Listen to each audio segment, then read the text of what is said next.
Hello বন্ধুরা, বলো তো তোমরা এটা চিনতে পারছো কি না? এটার নাম হচ্ছে কুচা মাছ। আজকে আমি অনেক দিন পর, এটা অনেক পুরানো রেসিপি, অনেক দিন পর মাছটা পেলাম, নিয়ে এসেছি। এটা নিয়ে ভালো করে ধুয়ে এর মধ্যে আমি সব একসাথেই মাখিয়ে নেবো। নুন, হলুদ, লঙ্কা গুঁড়ো, জিরে গুঁড়ো, ধনে গুঁড়ো, একটু পেঁয়াজ, অল্প টমেটো, অল্প একটু তেল দিয়ে একটু ভালো করে মাখিয়ে নেবো। নিয়ে কিছুক্ষণ রেখে দিয়ে আমি যেটা করেছি, কড়াই তেল গরম করে নিলাম তেলটা। ওর মধ্যে আমি যেটা জিরের ফোড়ন দিলাম, জিরেটা একটু লাল হয়ে ভাজা হলে তার মধ্যে আমি দেব মাছ। যেটা মাখা ছিল সেটার থেকে মাছগুলো তুলে তুলে আমি একটু ভাজবো। শুধু মাছটা ভাজবো।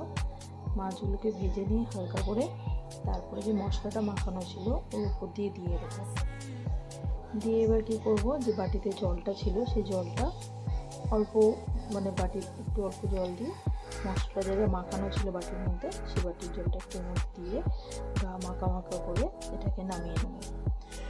এটা যদি কখনো তোমরা কোথাও পাও বাজারে, নিয়ে খেয়ে দেখো। এটা শরীরের জন্য অনেক উপকার। অনেক একটা পুরানো রেসিপি। ভালো লাগলে লাইক করো। Thank you for watching.